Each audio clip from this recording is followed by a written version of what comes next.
Good evening, everybody.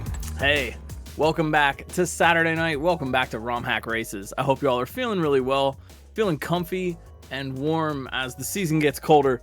But we're going to heat it up over here with a really fun race for you. It is week 318, and we've got a really cool level from that wonderful, illustrious individual who does so much for the SMW community. I don't even know where to begin. AmperSam, a fine and noble friend, has produced with great effort Effortworld Kaizo edition here for week 318. If you're new and you're just joining us, you don't know what's going on. This is, as I said, ROM Hack Races.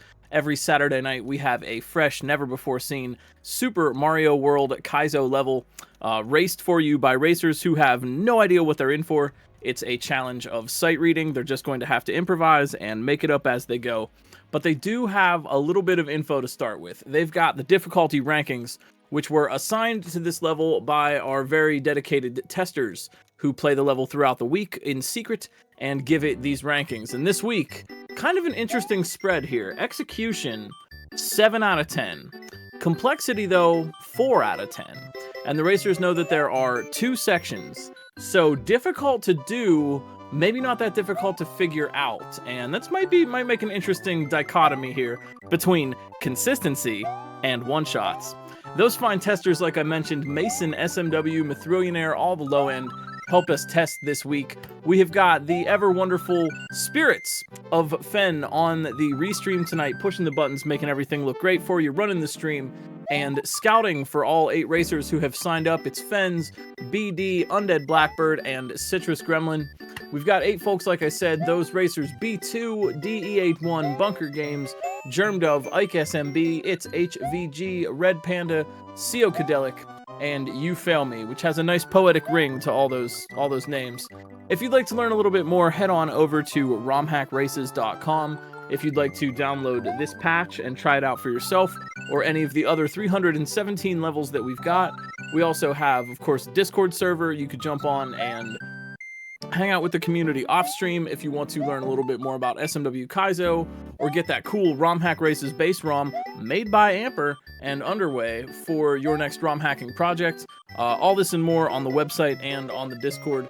I'm GlitchCat, you probably knew that, but it's me. Hi, welcome, I'm me, you're you.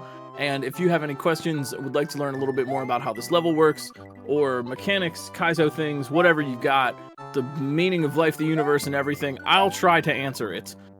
Throw your questions up in chat. I'm gonna give you the play-by-play, and we're all gonna have some fun. We got You Fail Me up in the upper left to start us off. B2 at DE81 in the upper right. Bunker Games 82 in the lower left, and HVG, well, it's HVG in the lower right. I gotta say the line because that seems to be catching on with everyone, that these races watch for the dichotomy between consistency and one-shots. Whether or not the racers will be consistent at obstacles they have already learned, or whether or not they're going to one-shot a new obstacle, thus gaining them some knowledge, maybe a little bit of progress, maybe checkpoint, but even just knowledge of what is coming up next in the level and what they are going to have to do might give them an advantage. No lead is safe, and this dichotomy works out in really interesting ways. We're going to have to see how it plays out here, but with these rankings of a tough execution and a lower complexity, it might make one-shots really valuable if someone knows what to do, but they can clutch out a difficult move right when it counts. We say 2 ROM Hack Races, but you're about to see really good players play against other really good players. And as we normally do, we're here to cheer on everybody. So make some noise in chat for your favorite streamer, put their emotes up, go and follow them if you don't have any emotes, and let's get ready to do something similar to rumbling. It's week 318, it's Effortworld Kaizo edition, and we are ready to roll. Oh, I timed that perfectly, right with the countdown. Let's do it. Let's have some fun here. I made this in 2 hours. For Kaizo, I don't recommend it. Amper came in pretty clutch for us this week and managed to make this level in a pinch. So let's see what we've got. Oh boy. Oh wow, I love this obstacle. That's one of my favorite obstacles. The falling gray platform to start off with. It's such a classic Mario thing, having to kind of navigate a falling platform. Even since Mario 1, Mario has stood on platforms that fall, and catching up with them or running on them as they're falling. Just classic Mario, love to see it. pretty self-explanatory stuff. We've got the chuck to bounce on. We got the lava lotus. No, that's not called a lava lotus. That's a volcano lotus. I think that's their proper name. Spitting the fire out. Looks like B2, bunker, you feel me, all getting past that falling green Koopa. The chuck is going to get launched up into the air. They're going to want to bounce on over the chuck. Keep in mind the little clouds, little smiley happy clouds. Those are one-way semi-solid platforms. They're not solid from below. They're solid on top. And you're going to think you probably need to take advantage of that because you can jump up from below the bottom of the cloud. You fail me in the upper left. Looks like we're making some moves. Everybody getting up to this volcano lotus. Now these chucks have kind of an unwieldy hitbox. Here goes B2 in the upper right, getting past it. Yeah, they know what they want here, but now what? So yeah, by hitting the yellow turn block right next to the volcano lotus, that will destroy it. Otherwise, Mario can't jump on it to get rid of it. But they do need that chuck down there. So the chuck will run towards Mario after getting hit once, and they're going to want that chuck down below in that pit so that they'll have something to bounce on after hitting the block. Gets them up onto that cloud. B2 getting pretty consistent. Bunker Games in the lower right. Seems to know what they want to do. And B2 here hanging out, so we'll see if that pays off. Yeah, B2 kind of hanging out and waiting for that Pokey to leave. Pokies will sort of walk towards Mario. And they do it in kind of a pokey, slow way. Looks like B2. All right. Yo, B2 on a sight read right now. Oof. They saw what to do. And you fail me. Getting up there. Wait. They killed the Pokey? Huh? Wait, what? Huh? What happened there? Wait a minute. I didn't see how they did that. We got Ike SMB coming in here in the lower right-hand corner. Ah, yes, of course, the tiny slope. Okay, I thought they did some weird tech. Yeah, there is a tiny slope in the middle of that obstacle, and Pokies can be killed if Mario is in butt-sliding state. So by just getting on that slope and pressing down, Mario will be sliding, and Mario's butt is remarkably powerful. Can kill a lot of enemies that you might not think could be killed otherwise. So yeah, you feel me, just jumping to the left there and resetting that Pokey's spawn so that it lines up in the middle of that pit. It is a slope and it is tiny. Yes, a tiny slope will stop them. You feel me in the upper left though, on a sight read right now. Past the baseball chuck. Okay, they're really nice. So I think you feel me, trying to be a little bit patient here. I think they know that they want to land on that flying note block, or flying question block. They waited until it got off screen. Ooh, man. Yeah, so they're manipulating the spawn a little bit to, once that flying question block goes off screen, they know that it's going to spawn back in on the far right. So if they missed their ride the first time, they might be able to reset and try it again. Spawn manipulation, a very cool bit of science. B2 in the upper right making some moves. Louis Douce coming in here in the lower right-hand corner.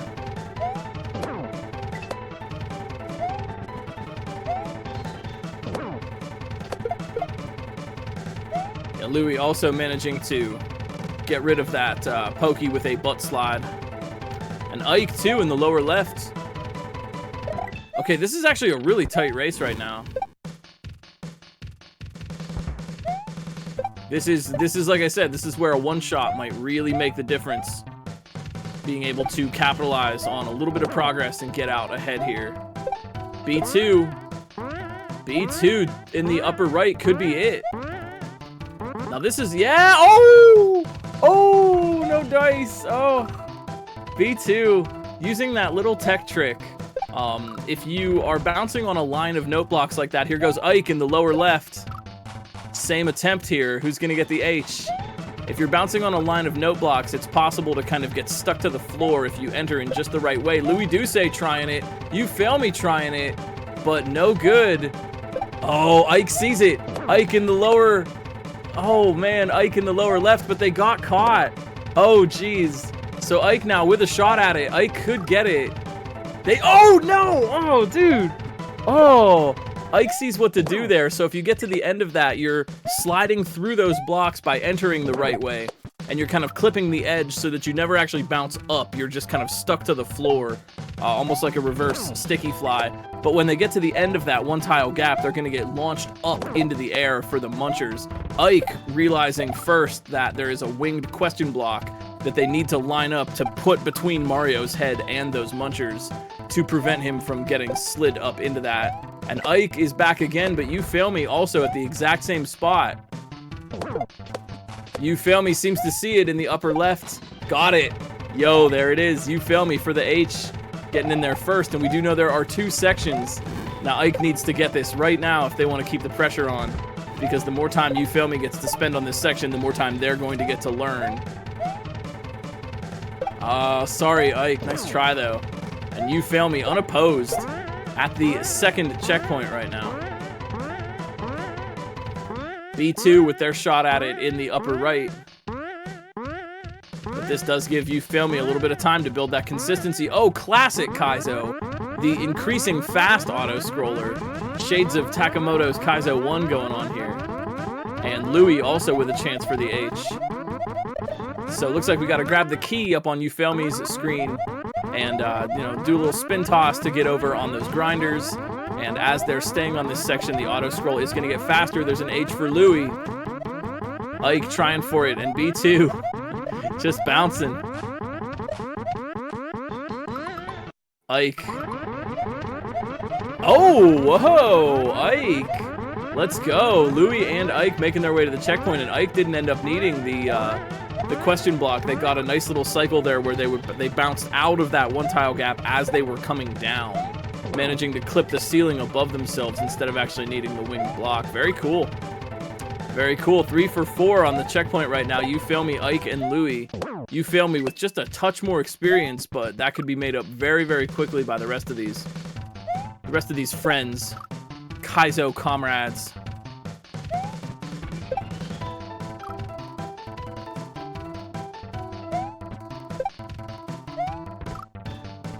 So nice little fast auto scroll section here. The racers just need to kind of keep moving, do everything quickly because, well, they're gonna get out. Ike though with a little bit of cheese there. Keep your eyes on the lower left-hand corner for a sec. Ike is gonna throw the key into the lava pit and then key jump out of there instead of spin jumping on the grinders, because the key will sit on top of the lava, and by pressing grab and jump at the same time, Mario will jump off of an object that can be grabbed and bring it along with him for the ride.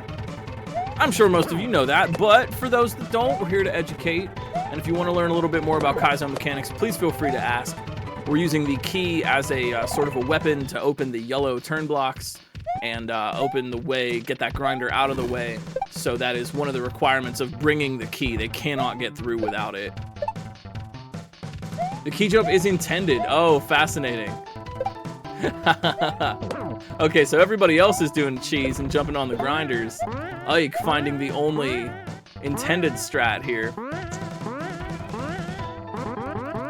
B2 with their shot at the checkpoint. They see the block. They got it. Nicely done. Tight race right now. Looks like Louis Duce in the lower right making a move for it. Avoiding some enemies and trying to swim over those blocks. Here's You Fail Me's turn in the upper left. They've got it. Close. B2 immediately figuring out the intended strat. Very cool. It does definitely look harder to spin jump off of the grinders.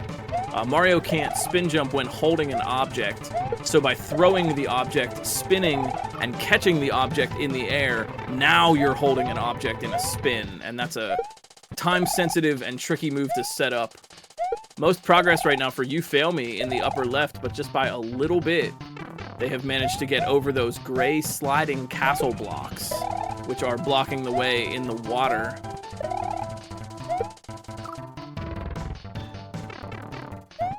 Bunker Games with the off-screen H. Let's go. We got 5 on the checkpoint. Still absolutely anybody's game. This is consistency in one-shots at its finest. You Fail Me needs to be consistent with what they've already learned and keep getting tries back there. And another racer with slightly less knowledge has a chance to one-shot a new section and gain the edge. Looks like Louis Duce moving pretty sharply here. Louis not one to screw up that many times in a row. Louis past the castle blocks as well. Ike trying for it.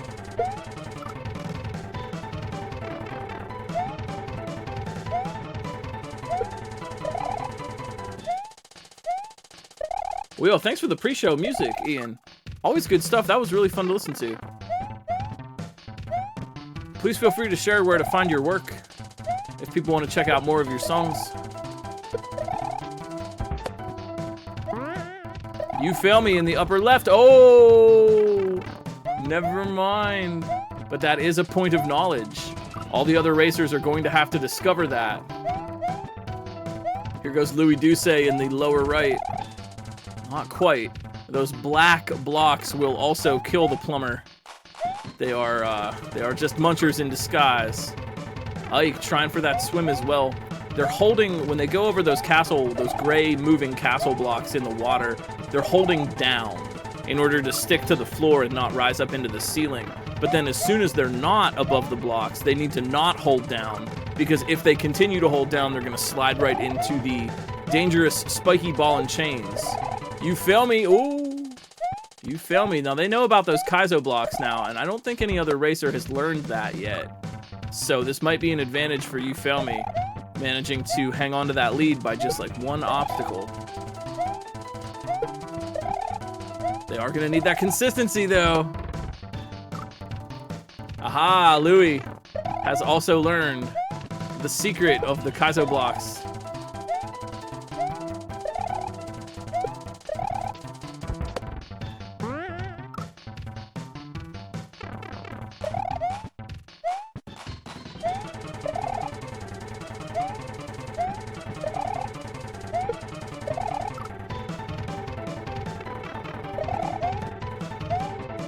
It might look kind of simple, but actually jumping out of the water like this, especially with the fast-moving auto-scroller, is actually a little bit more challenging than it seems.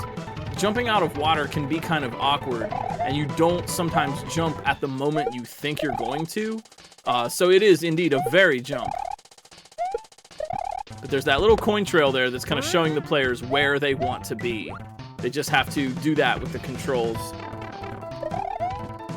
Oh my! Louis! What in the world? Louis! Hey, wait a minute. Hey, wait a minute. I don't know here. Louis, I mean, there's the goal, but what are you gonna do there, pal? I can't get over that. Huh. Louis Duce, though. Making it to the end first. I see. How will you get over that? Geez, I wonder.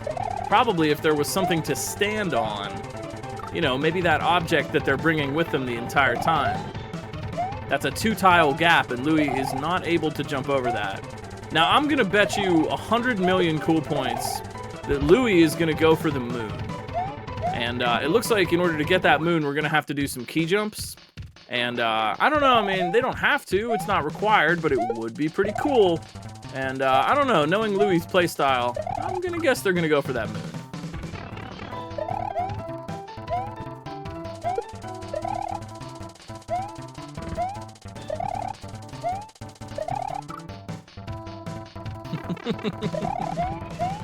Lunar acquisition.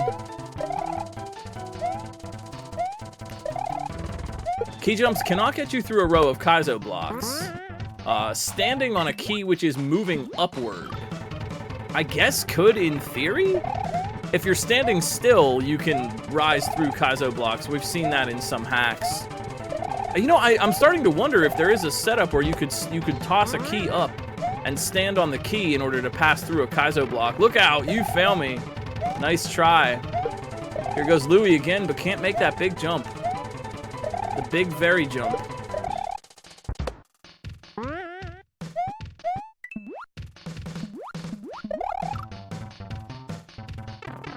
Oh wait, it does? Okay, wait, I'm wrong then. Flip's knower of the tech.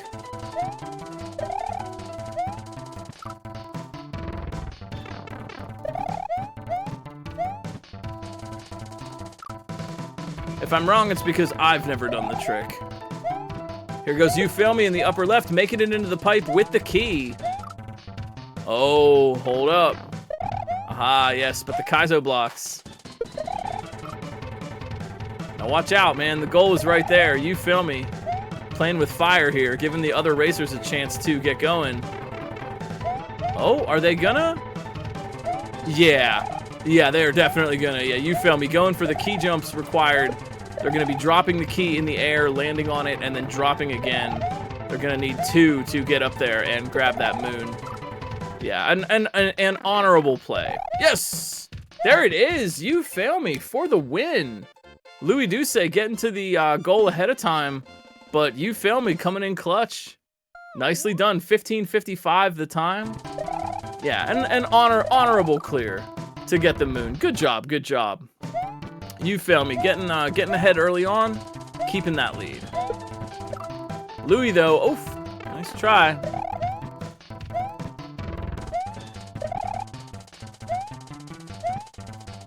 Here goes Ike. You gotta really jump on the edge.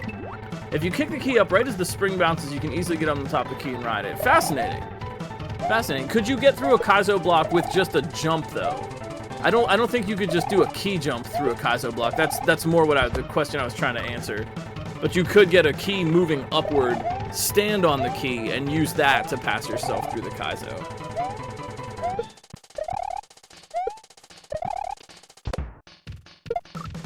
Louis Duce in the lower right. They've got the key.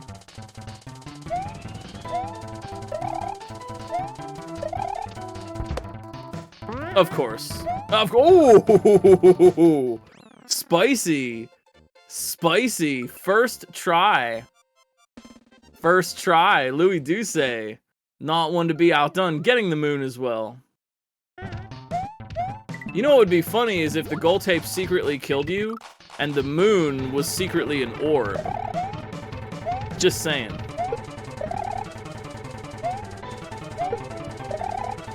Yeah, okay, so we were both right. So what the question I was trying to answer was, no, you can't key jump through a Kaizo block.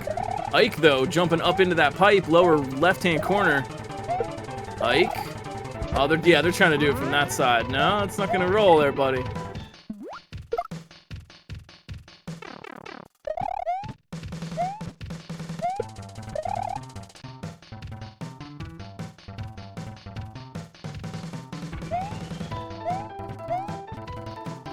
Oh yes, Ike in the lower left, also going for that moon.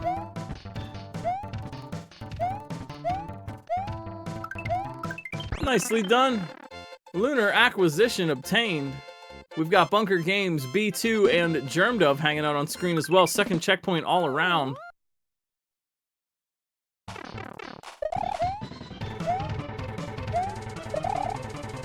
Nice parade too, by making the object that if you carry an object across the gold tape, it will turn into a helpful object for you. And by turning back at the right time, you can get that object to follow you a little bit while you're walking.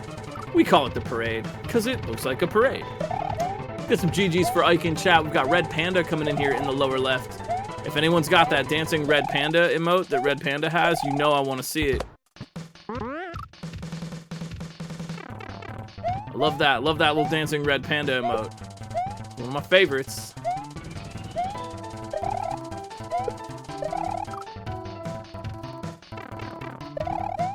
That's a pretty good one. You know, because of Red Panda's username, I got into a rabbit hole of learning about red pandas the other night. Man, red pandas are so freaking cute. Oh, jeez. I love those little buddies. Those little creatures are amazing. They're all fuzzy and damn, red pandas are awesome. I knew about them, but I didn't know they were freaking adorable. They eat bamboo leaves. They like fruit. They got big fuzzy tails. They got everything. Red pandas are great. Let's give it up for red pandas. I know I'm normally all about cats, but man, red pandas. Red Panda 2 looking good in the lower left, trying to get out of that first section. Are they aggressive towards people? No. No, they live high up in trees and are mostly nocturnal. No, they're pretty polite, actually. The nice lady in the video that I watched from the Australian zoo was like feeding them out of her hand and petting them and being like, these two are brothers and they're very polite. And that was awesome. Got the well, you can't get one because they're endangered. So they want to be in their natural environment. They want to be up in trees or at least in a special place at a zoo where the nice Australian lady can take care of them.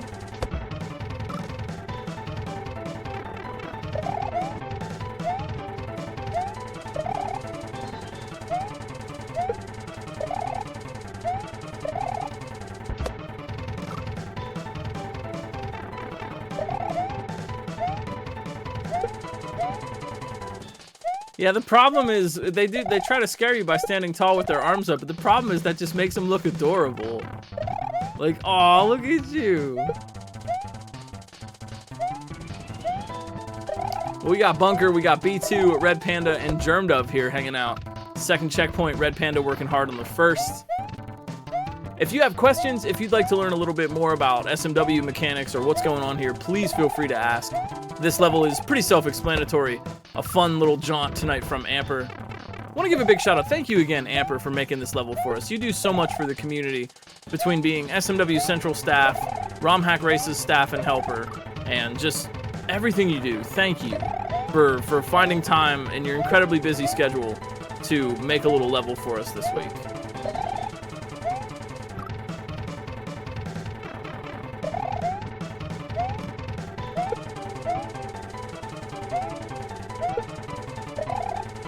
Oh wait, is my mic doing that thing? Does my voice sound oddly low? Is my mic doing that thing where it gets all weirdly low? Sometimes that happens. Okay. Yeah, sometimes that happens. My mic will like do this weird thing where my voice becomes incredibly low. And I don't know why. You fail me. Thank you for the raid. Good job tonight. That's a first. Well, not a first. You've taken first before.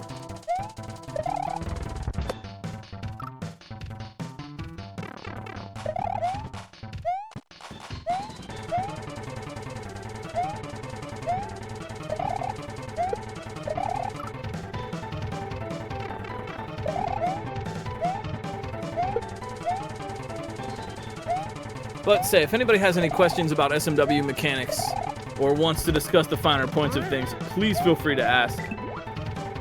I assume at this point, most people understand the mechanics going on here. But we're here to cheer on all the racers, have some fun, talk about Kaizo, maybe share some Red Panda facts. Germdove, nice jump.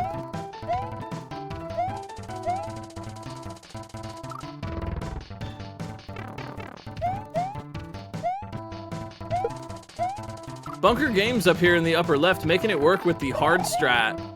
Instead of dropping the key into the lava, they're spinning off the grinder wheels. That is harder to do, but they are really getting consistent with that, so big props on that. The fast auto scroll certainly demands a little bit more perfection out of your moves moment to moment.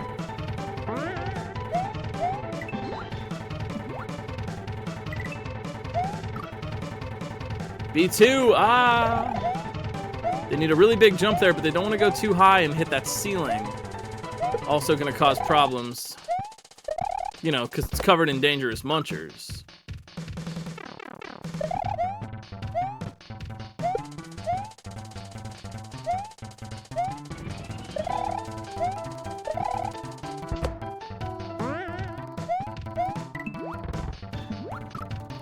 Bunker Games, no! Nice try, nice try.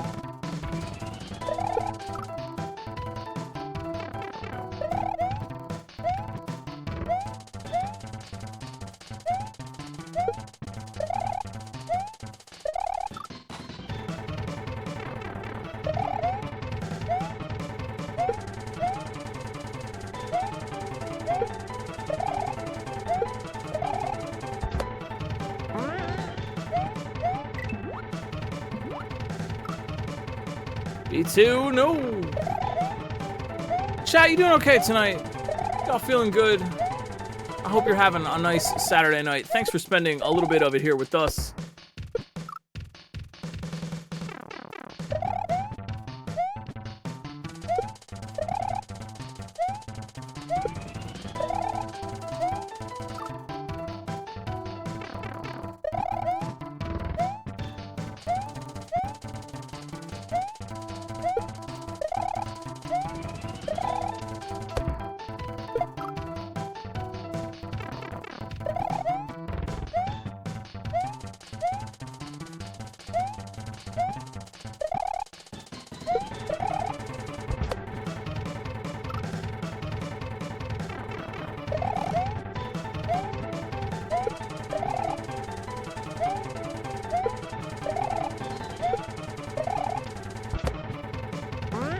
Yo, look out. CO Kadelic coming in here in the lower left. First section working hard. We're only 26 minutes in. We got plenty of time.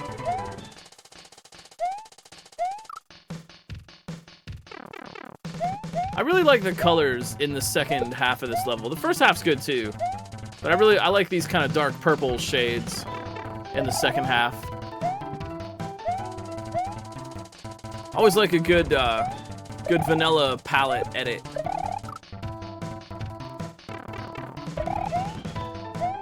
Hey, we like some good NB colors.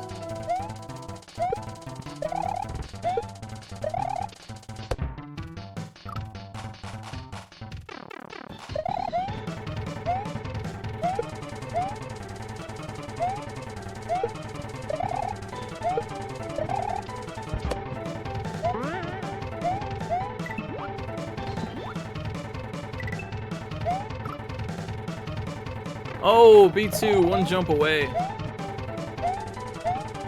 Germ Dove. No.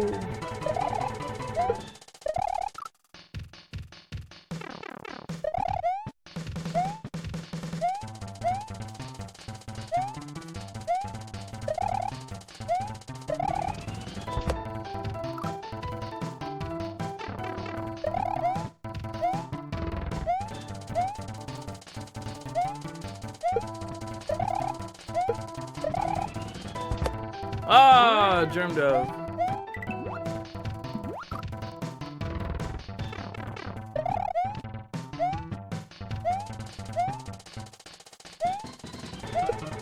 Yeah, everyone really is. That is true, BD. Everyone really flying through a 7 execution. And it makes me wonder if there's not... I think maybe part of... I mean, obviously a lot of that has to do with the skill of the players. Some of it might also due to the fact that these obstacles aren't that tricky to figure out. Sometimes the real tough thing is something that's hard to do and hard to understand. Whereas this is just pretty self-explanatory in the execution, or in the complexity rather. Just getting it to work is a little more challenging.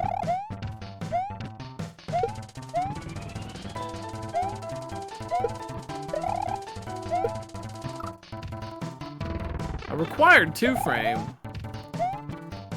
Aww. Looks like some effort goes into this world.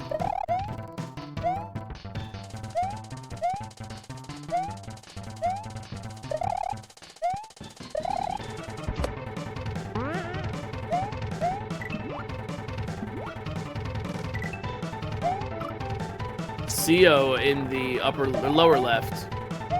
Killing that Chuck. CO can see the H, but what's it gonna be? Watch out. Ooh. No, that's how it goes.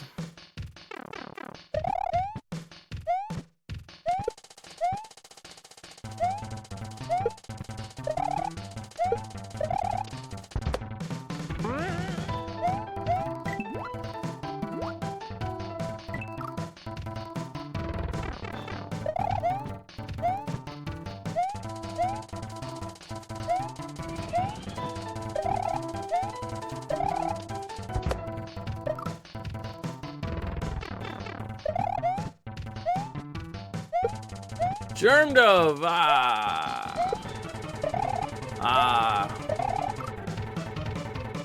CO, though, with the consistency, back again.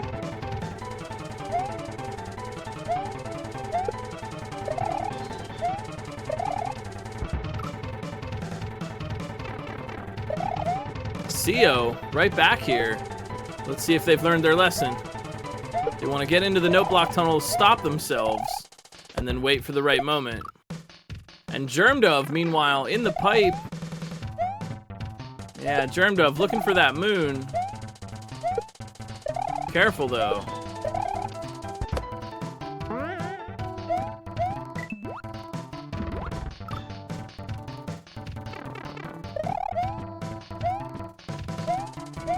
Germ Dove. Oh, very good. Oh, we'd love to see this. Yes, Germ Dove. Oh, no! All right. Well, you know what? That's fair. That's fair. The moon is optional, I suppose. They are leaving some cool points on the table, but, you know, you gotta win the level, you gotta go. Nicely done, Germ Dove, all the same. Shoot for the moon, and even if you miss, you will be among the H's.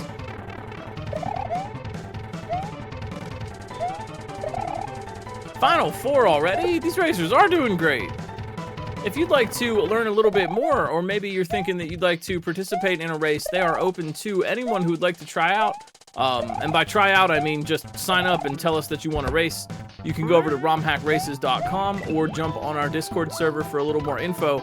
We've got these races every Saturday night, so there's plenty of opportunities, and you do get to know the difficulty rankings ahead of time. You know, we post an announcement earlier in the day so that you can make an informed decision about what you might like to race. If it's hard or easy, or, you know, what you're feeling. CO and Red Panda down the bottom, Bunker and B2 up top. Me and you, Super Mario, comfy Saturday night.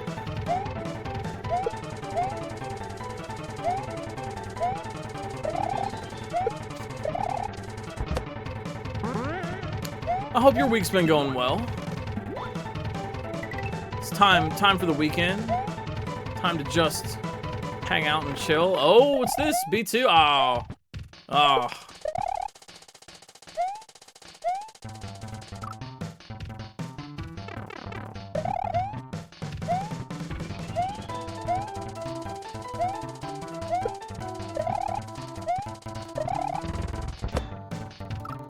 Bunker Games, look out! Bunker Games, nice pipe entry.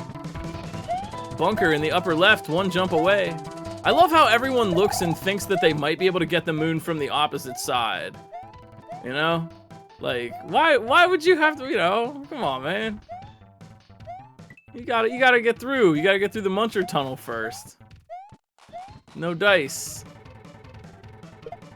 Watch out, dropping that key there, Bunker. Bunker Games, though. Oh, you watch out there, bud. You could throw that key off screen, and then you'd be toast. Bunker, deciding. Okay, all right. I'd like to see this. Making some attempts.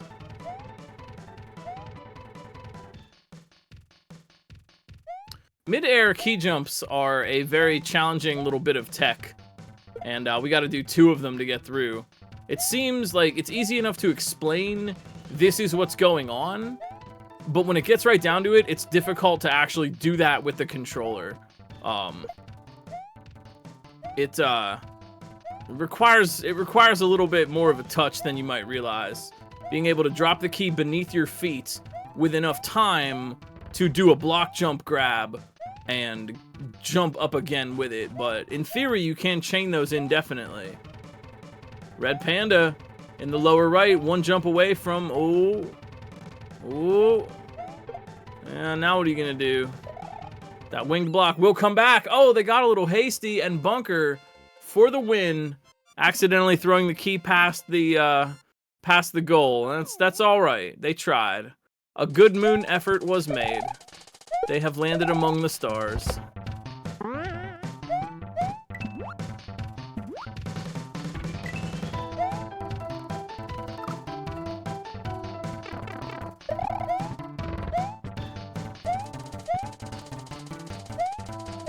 We got Red Panda, B2, CO Kadelic hanging out here. Plenty of time.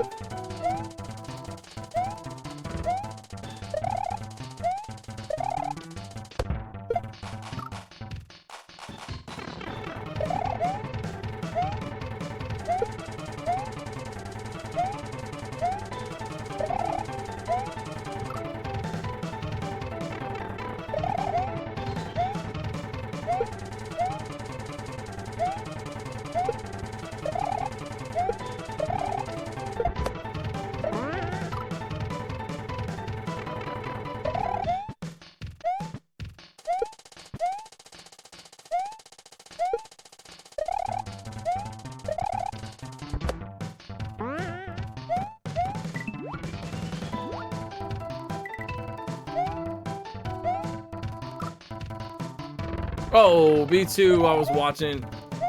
B2 right there. Oh, is it getting colder for anybody else, man? We had our first snowfall this week. Nights are starting to get a little colder. I got my warm, comfy slippers on. Gonna make some hot cocoa later. It is about that season. Sweaters and hot cocoa time.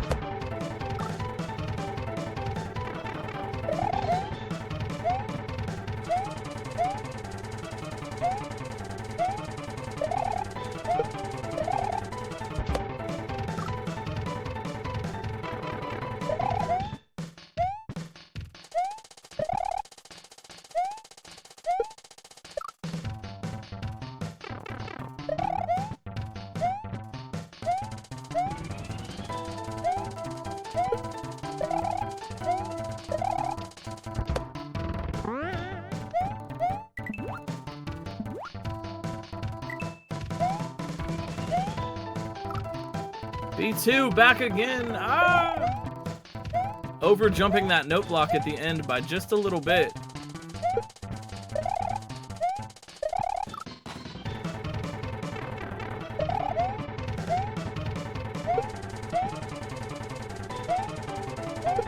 It was 60 degrees. That's a cute angle.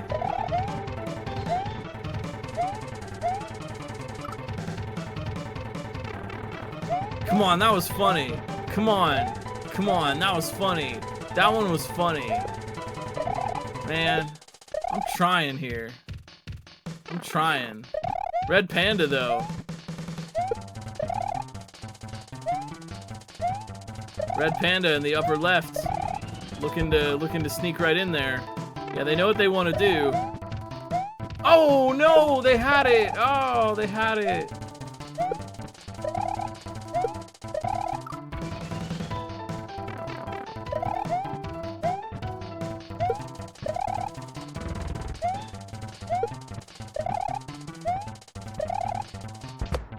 Says you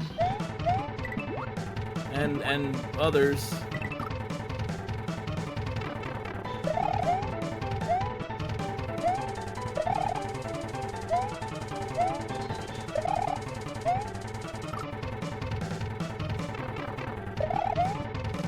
Oh no, Red Panda getting super consistent though.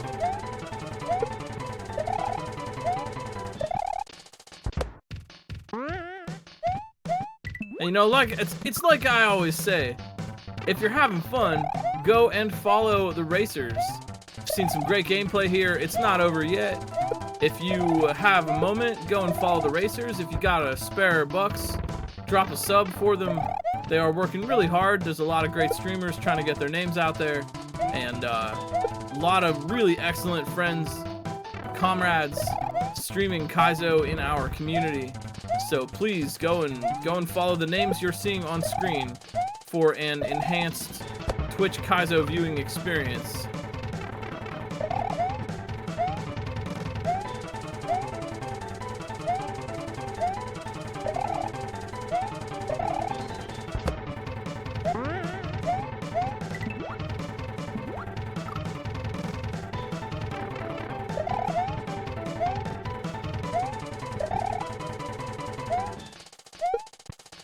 You know, also, while we're hanging out here, you might be looking for something to play, some Kaizo. And aside from the new big bad on the block, we've got that big, giant Jigoku 3 that some folks have been working on from Noiso. But I wanted to take a minute to highlight a couple of hacks I played this week that others might really, really like. Number one, Kailarity? I think I'm saying that right, from Light Alliance. We know the duo of Sayla and Light Alliance, and they have recently released hacks themselves, like not as a team, but just individuals. Kailarity, I think is how you pronounce that. A really, really fun one from Light Alliance, and I want to take a minute especially to highlight Epiphany from Sayla. That hack is amazing. I had a super fun time playing that one over the week. Kind of intermediate, I would say maybe middle of the road intermediate kind of hack. I think most people could probably take it on. There are some really interesting tricks and gimmicks in it, as well as some really artsy moments There are some really, when I was done playing that one, I felt like I had just like seen a movie at an art house cinema, and it was one of those weird abstracted Twin Peaks kind of movies where I wind up with more questions than answers and have some sort of weird feelings and thoughts to think about at the end of it. Fantastic. You know what else is fantastic too? B2 getting in that pipe. All right, now here it is. Decisions must be made. Oh, nice key jump there, B2.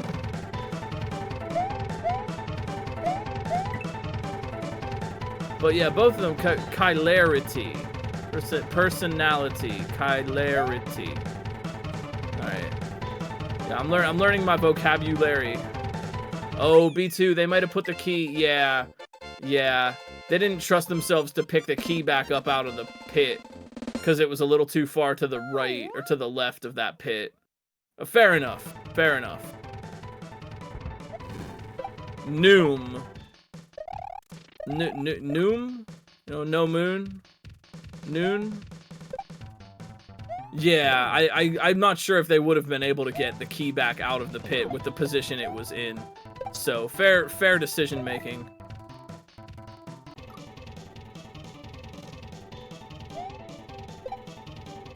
CO and Red Panda duking it out here on the first section.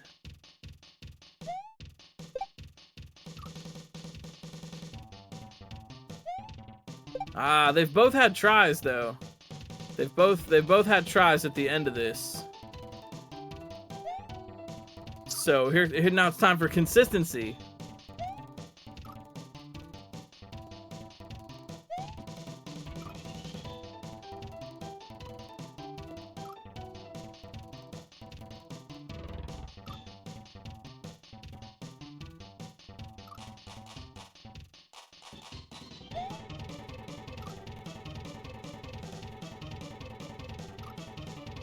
Oh, y'all feeling okay tonight? Got any questions for me to answer? I like answering questions and helping folks out. What was the difficulty on this one? I will give you those ratings. Execution tonight was a 7 out of 10. Complexity, however, was only a 4 out of 10. So tougher obstacles, but easier to figure out. And that is kind of what we're seeing for the broad spectrum of racers.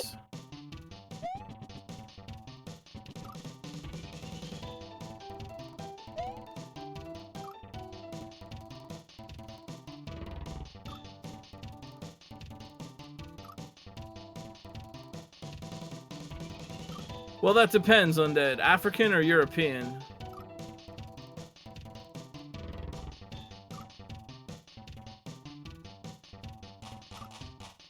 Oh no, Red Panda. They span jamped. And they knew it and they like paused. That was funny.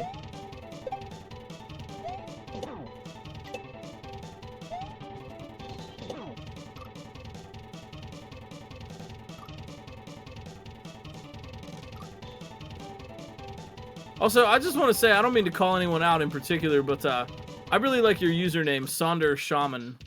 Sonder is one of my favorite Dictionary of Obscure Sorrows words.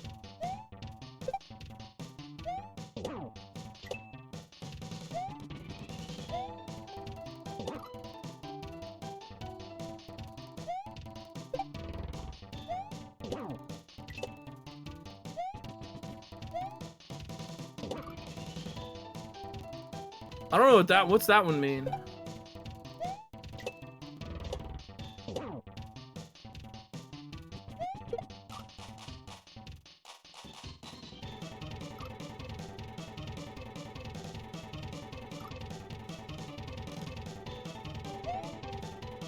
That is a good one.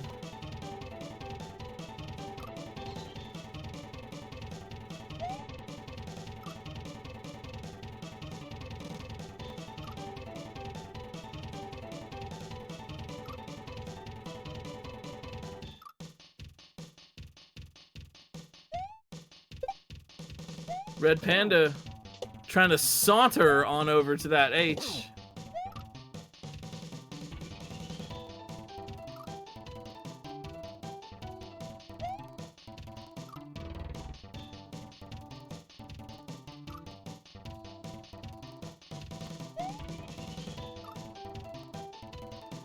Oh no! Oh no! Oh, Red Panda! Oh no! Oh, they kind of clipped into the corner of the winged block, and as such, they kind of killed their horizontal momentum. That's an SMW thing. Game engine gonna engine. The little game engine that couldn't.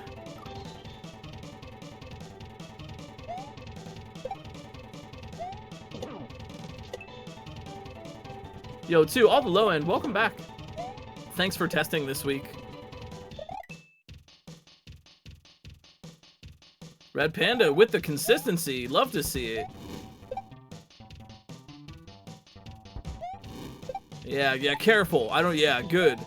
Yeah, Red Panda not going for it on that pass. They can respawn the block by moving back to the left. That was actually, honestly, probably a wise decision to not go for it in the moment that they did. But if they can move the camera a little bit, they can get that block back. Yeah, there we go. In there we go. CO Kadelic up next for the checkpoint. Red Panda moving on to section 2. Let's do it.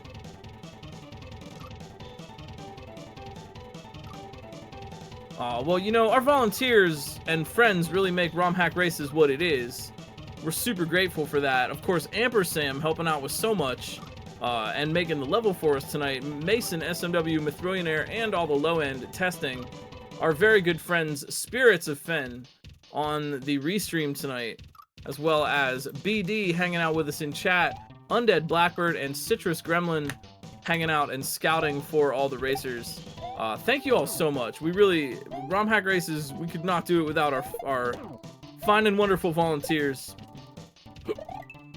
And then there's me.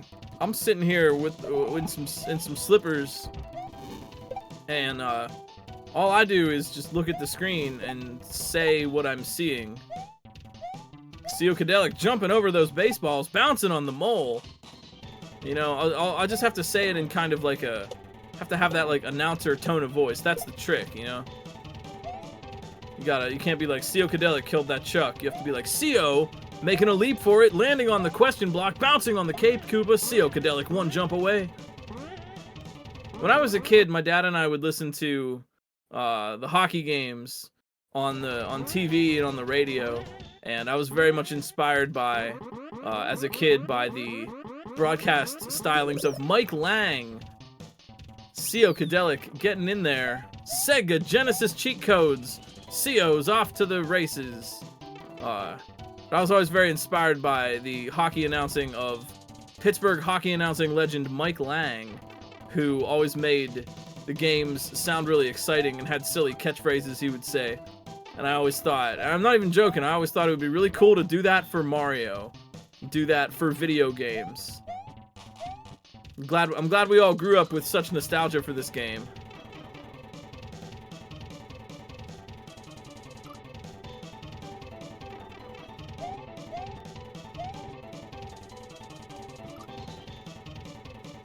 I definitely know that you get that pre-travel anxiety. Yeah, I get that a lot myself.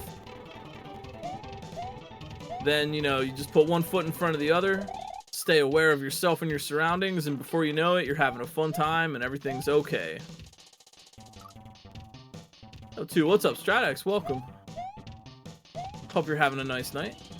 We got CO and Red Panda both making their way to the checkpoint.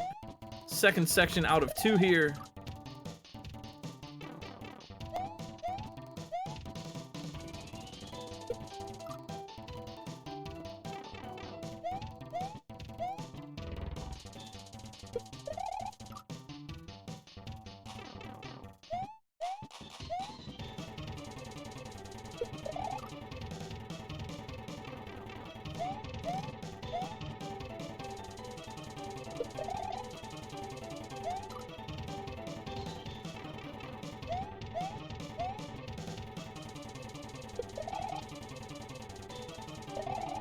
Ah, and their CO just accidentally kicked the key into the lava. Let's see if that gives them the idea. Yeah, so the thing sometimes to do is to notice, right? Noticing can be really helpful. Yeah, Red Panda looks like they figured it out too. Yeah, they were trying to spin on the saws, But sometimes you want to, you know, something messes up, you screw up, but you notice something. Observation and keen attention to detail is a good skill to have for any Kaizo level. And yeah, looks like CO and Red Panda have both realized that there's an easier way to do what they're trying to do.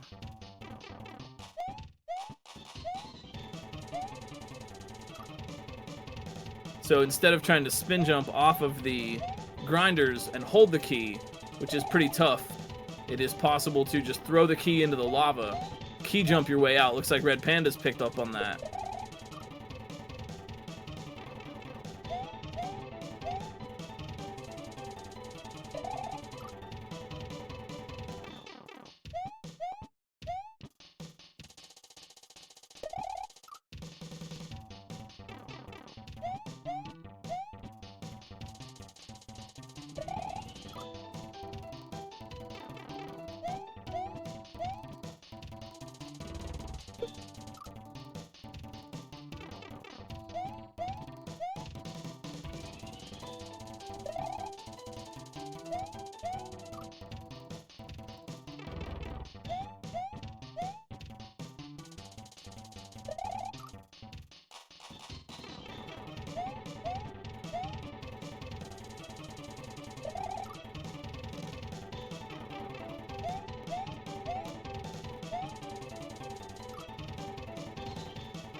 You know, honestly, that's actually kind of a good question.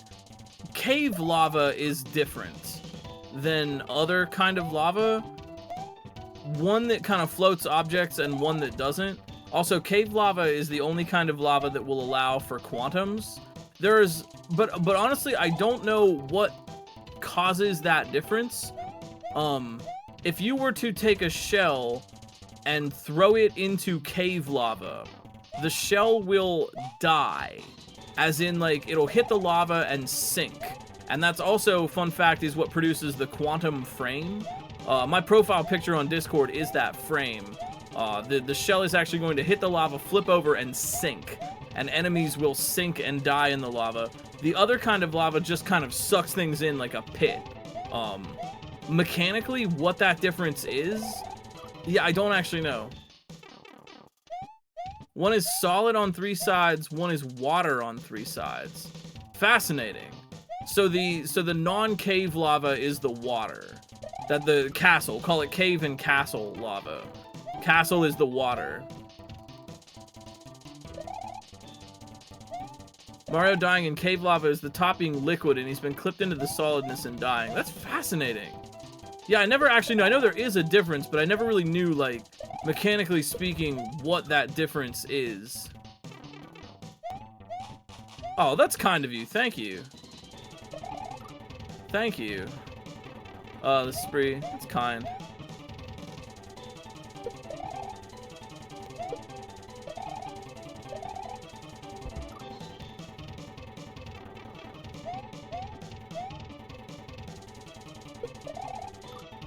I don't think there's a visual difference, but I could be wrong about that.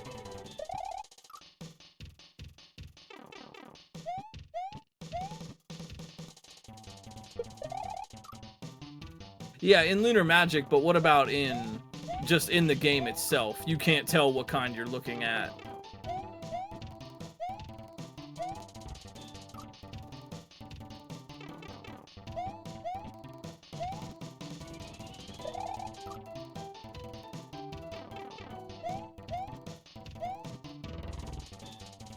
So then when you drop a shell into lava, you need the kind that is solid on 3 sides, right? Because then the upper part of the lava will kill sprites. Because if you throw a shell into castle lava, it just sinks. It doesn't die, it just goes away. It just goes under the surface and then it's just gone. But the cave lava in particular will create the quantum frame and actually cause enemies to touch it, die, and sink. Or will also cause Yoshi to sink slowly. Yeah, so this being cave lava, the key can rest on the solidness of the lava. That's very interesting. See, Amper, look at Amper here, just always helping us out, knowing the things, helping so many people out. You really do a lot of good for us. Amper, we're really lucky to have you. As a friend, as a community helper and leader, we're really, really lucky to have someone as kind and dedicated as you are. You really do a lot for our community, and you make Kaizo a better place to be for everyone.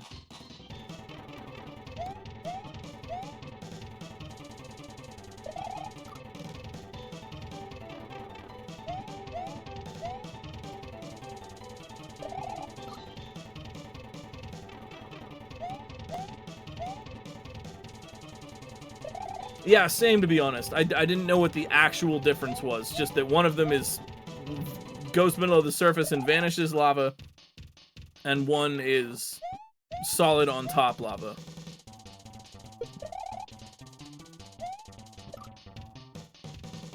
Can we please get some hearts in chat for AmperSam? Let's show our community love and support here.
Ah, nice comfy night. I hope you're feeling that too. You know, like I said, at a certain point, I feel like I've explained the mechanics on the level pretty succinctly. If you have any questions or got here late, please feel free to ask if you want to learn something. Otherwise, just kind of hanging out, chatting with everybody, cheering on CO and Red Panda, making sure to try to highlight their great moves as they learn and make progress here. Doing great, honestly. We're only an hour in. We schedule 2 hours a week for these broadcasts, and we've already seen some mega good moves, so let's keep it going. Yeah, wait, I wanna give BD a heart. Yeah, wait, I wanna give BD a heart. Wait, I wanna do it too.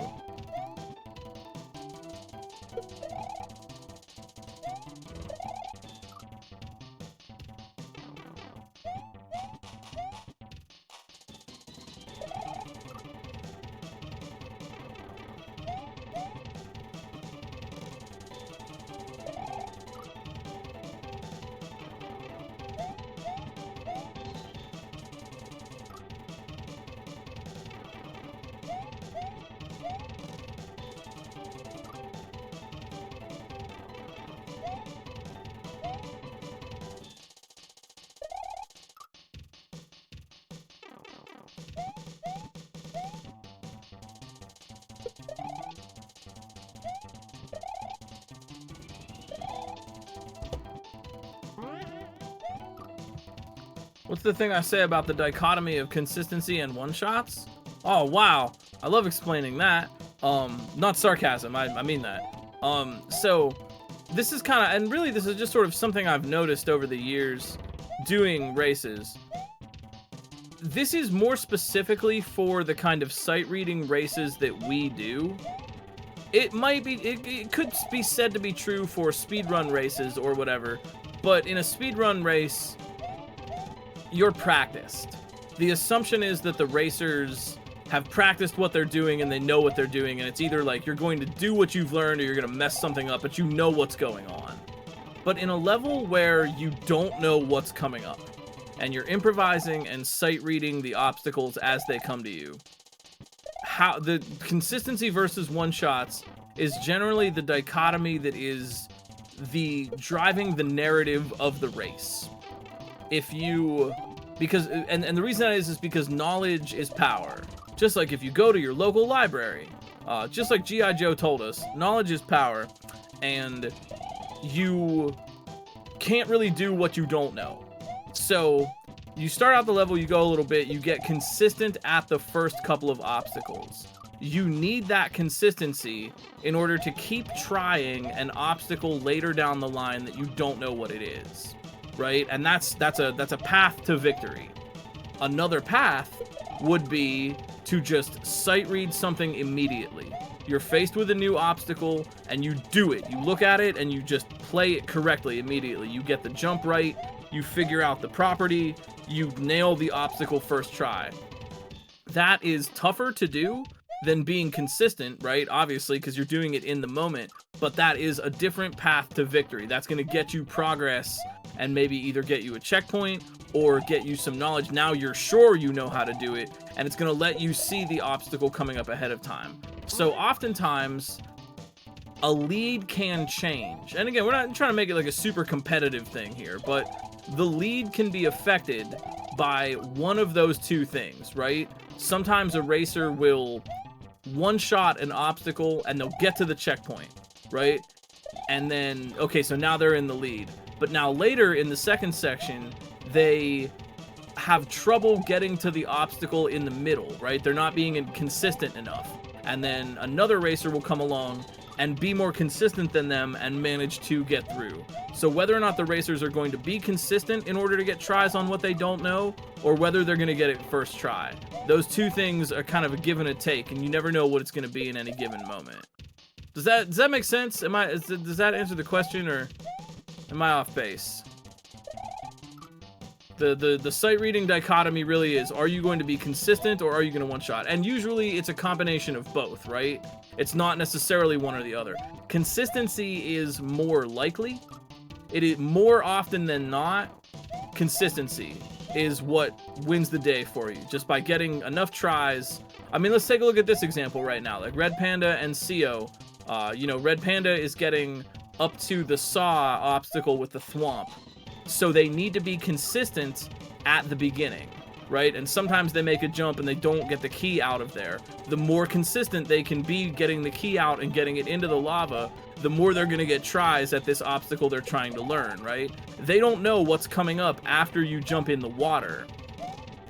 And when they get there, they're going to have to be more consistent at more obstacles. Or maybe they're going to get to the water and immediately sight read the next obstacle, giving them an edge, giving them a one-shot. Knowledge is power in these races, and sometimes it's not necessarily the racer who gets the checkpoint or the ending first, but the racer who just knows what's about to happen. Sure, yeah, and that can really make exciting moments in a race. Someone who's being very consistent, but just can't get past this one obstacle, and then someone comes along and one-shots it. Usually it's consistency, I would say, that wins it, but consistency is what's the analogy here? Consistency is, I'd say 70% of the time it's consistency, but one shot is the explosive turn of events that might really shake something up. So, we're going for consistency, but hoping for the one-shots. And then again, even if you sight read something, maybe that's not a checkpoint, right? But now you know. So you go a little bit. It's usually a give and take for both of them, right? You go a little bit, you get consistent. Here goes Red Panda. There we go. They're getting across that gap, and they're getting ready to jump into the water. So now the more consistent they can be, the better. And then maybe they'll get a one-shot, and they'll know what to do, but they won't actually get the checkpoint. So now you want to be consistent again. In order to get back there and capitalize on the knowledge that you've gained. It really is a game of knowledge, and you could put it another way too. Consistency in one-shots is knowledge and improvisation. Right? You know, in theory, a really incredible player, and we actually have occasionally seen some one-shots of a level in a cape level from before. It very rarely happens. Honestly, the number of times that a sight reading Kaizo level has been one-shotted, I would say single digits. Famously, Sojo did it in one of the Mario Maker races. She one-shotted a checkpoint section on one of the GDQ Mario races, which is absolutely rare. Does happen. Yeah, Flips. Also, I was thinking Flips got a one-shot on a cape level for one of the ROM hack races. So it has happened, but I think the number of times in history that we've had a full clear one-shot of a checkpoint section or a level is single digits. So, yeah.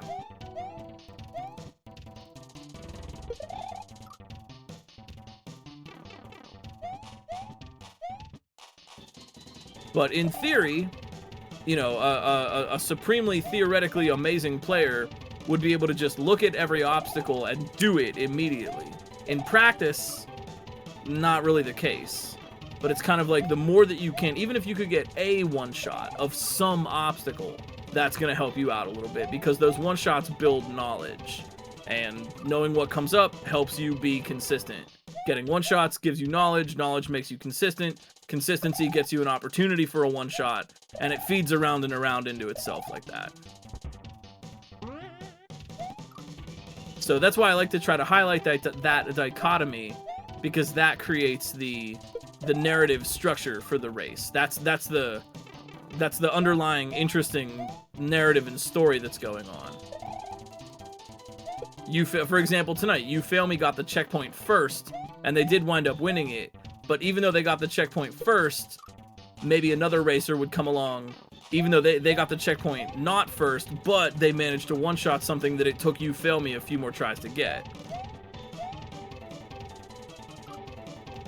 So here we go. Yo, see, check it out. Red Panda, developing that consistency. Now they're getting into the water a little more frequently. They still have things to learn, but now they're making a little bit more progress. And I think it's very interesting to watch the consistency solidify. Something I don't even talk about as much is how quickly you can become consistent. You know, at a new obstacle. I think that's honestly, and again, I don't mean to make this a competitive thing. We're here to support everybody. ROM Hack Races is for all players, and we're all working hard on our own level. It's the player versus the level. At the same time, I think you definitely see that at high levels of play in Kaizo, is that racers, players, even in just general, you know, people playing Kaizo, are able to get really consistent really quickly. How many tries? You're playing a level, you beat an obstacle, you get past it, then you die later and you have to go around and do it again. How many tries does it take before you're succeeding more often than not at that obstacle? And at the high level of play, that's what you're really seeing, is racers who are able to get very consistent very, very, very quickly. It's only going to take them 2 or 3, maybe 1 time to be able to dial in exactly how to do that obstacle and just start nailing it every single time.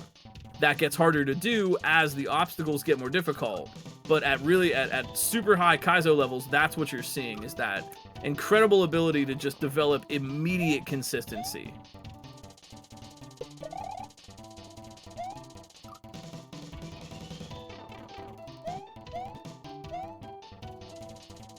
I don't know, Bunker. I've seen you play. I've seen you play. You're pretty good.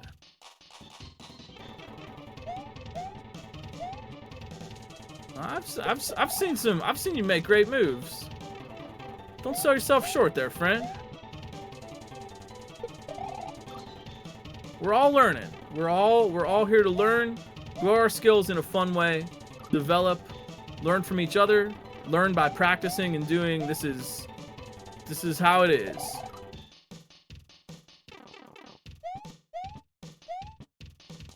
Another thing about consistency is perhaps you don't know. You're getting, let's say, for example, I don't know what's going on in their head, let's say, but Red Panda, maybe they don't know what to do with those blocks.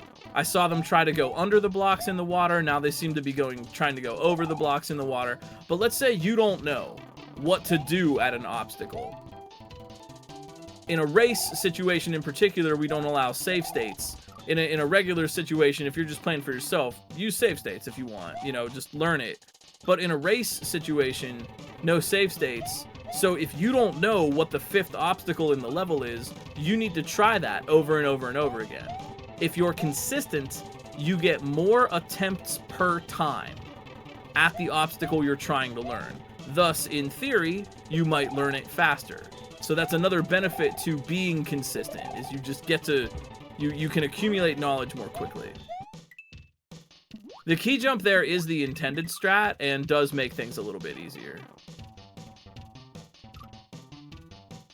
But now check this out though, CO, just getting into the water without the key, and they probably assume they need the key, but notice that by running out a run like that and not just immediately dying, they managed to gain some knowledge. Now CO knows that there are Kaizo blocks blocking the right side of the pit, which Red Panda has not learned yet because they have not been there.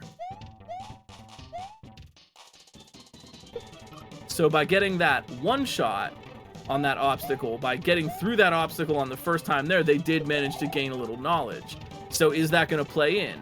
Next time CO gets there on a good run, are they going to avoid the blocks, and maybe Red Panda, since they don't know about it, would hit the blocks? Or is Red Panda going to one-shot it? Right? And around and around and around we go. Yeah, look at this. Yeah, CO getting into the water with the key. CO making some moves here.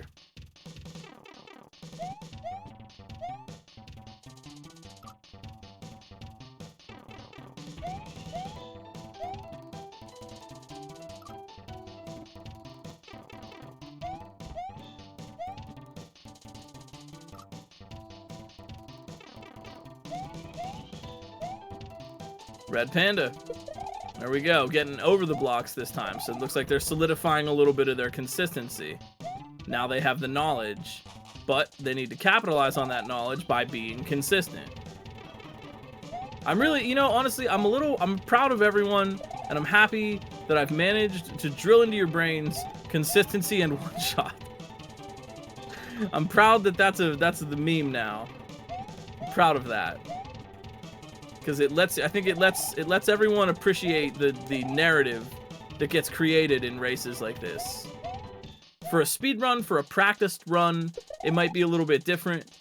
You know what I mean? In a speed run, you know what's coming up. You've practiced this, so that kind of goes out the window a little bit. You know, Kaizo speedrunning, you maybe still want to be consistent. You know, consistent enough to get tries, but this is especially true for levels where the racers do not know what the next obstacle is going to be.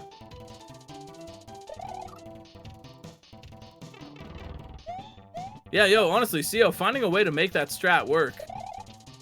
I probably would have done the same thing. I don't know if I would have realized the lava drop strat, and I would just be going for the key jump as well.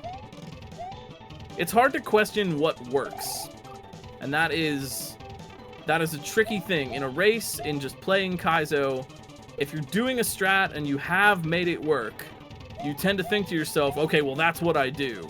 It can be really hard to question something that is working for you, even if that's not actually what it is.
Red Panda, moving on here.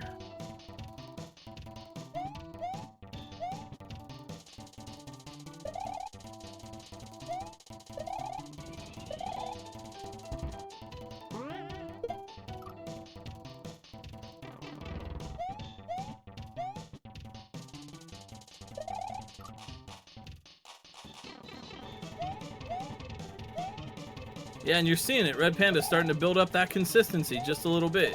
They need tries at the thing they don't know, so they have to keep getting back there.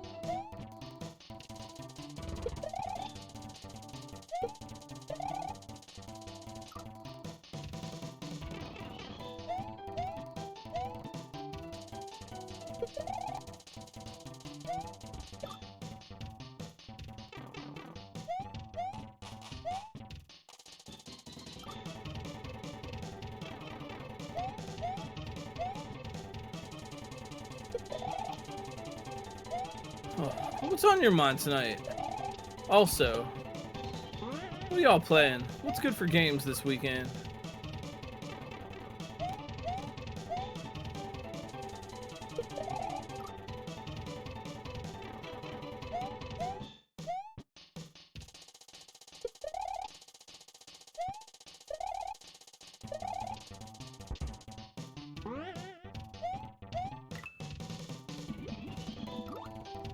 We love UFO 50.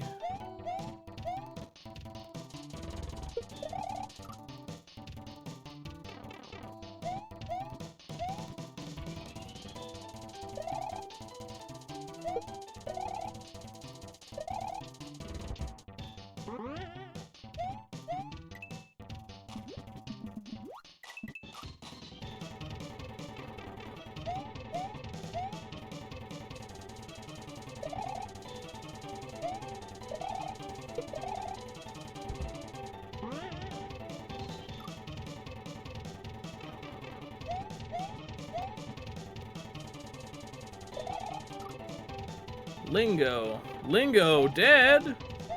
Lingo is dead. Inscription. I've never heard of it. I don't know. Wait, web phishing? Is that like an IRL activity? Or is it a game? It's a game? Okay, because it sounds like just phishing, but with a web.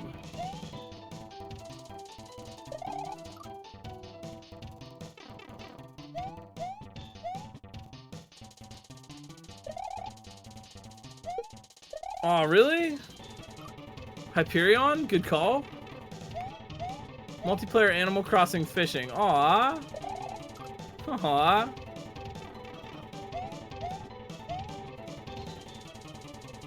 Nobody's playing Super Black Bass.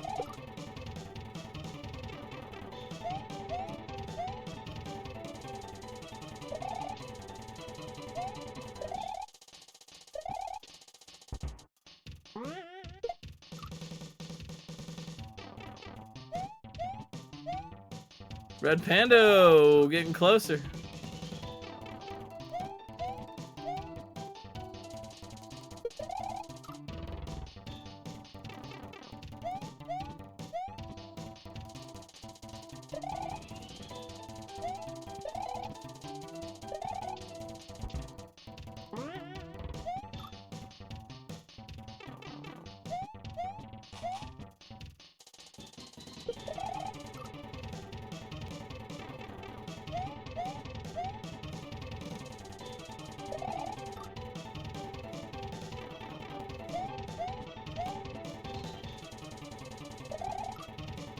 Whoa, there it is, Red Panda. One jump away, man. See, that was almost. Now they have the knowledge, and they almost managed to get that one shot in the pipe.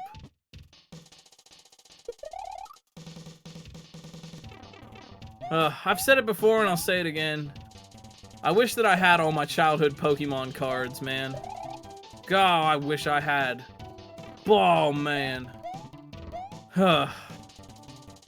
I was there. Do not speak to me of the magics. I was there when the ancient magic was written. I was there when Pokemon came out. When the Pokemon trading card game came out. I was buying booster packs of the first set. Wish I had all those cards now, man.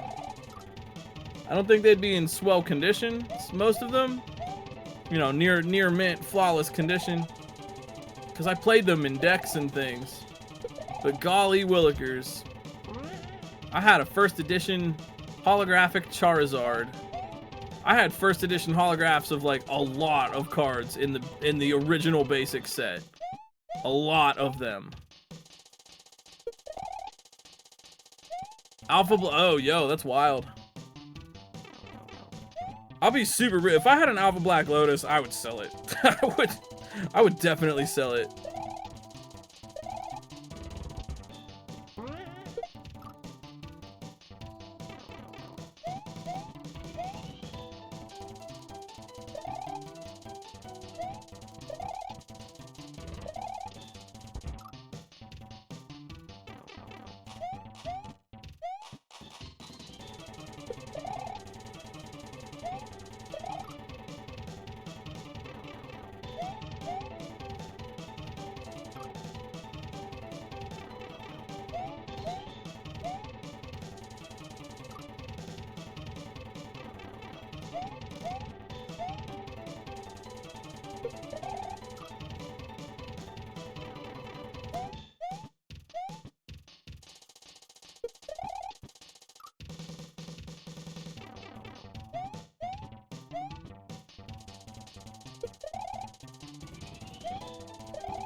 Yo, CO making their way into the water with the key. Look out.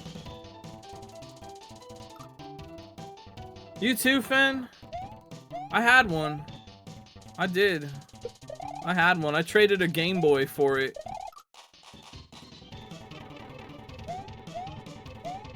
Red Panda. Oh, in the pipe. Red Panda.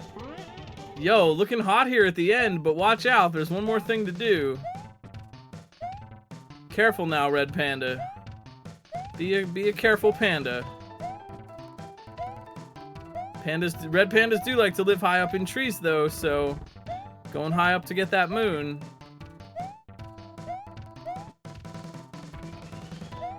Careful now. Careful now, Red Panda.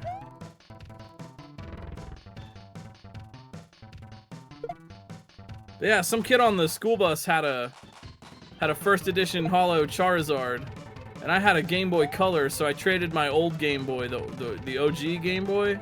I traded it for the Charizard in possibly the most 90s trade in the world.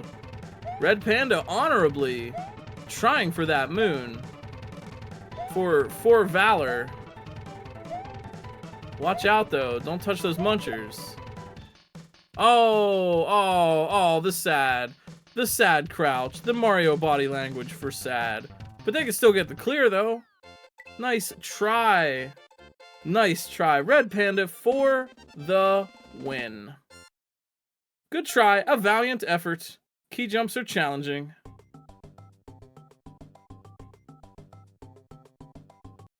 You know, I hope Pogs become valuable because, man, I have a killer collection of Pogs. But we are down to 1 tonight. So, as usual, we are going to throw it over to the raid. Before we do, though, I just want to thank all the volunteers and friends that help put these races on one more time. Of course, AmperSam for building the level and for everything you do for the community.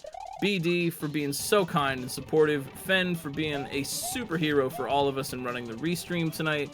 The scouts, of course, Undead Blackbird, Citrus, and BD and Fen. The testers, Mason, SMW, Mithrillionaire, and all the low end for helping us out. If you want to learn a little bit more about ROM Hack Races, romhackraces.com is the website for you. Jump on our Discord if you want to hang out with the community off stream. Drop a follow for us because we'll be back next Saturday with another super fun race from another awesome maker. follow our friends in the Kaizo community. There are so many cool people playing Mario World on Twitch and elsewhere, and you're not going to want to miss out, so please go and give them a follow.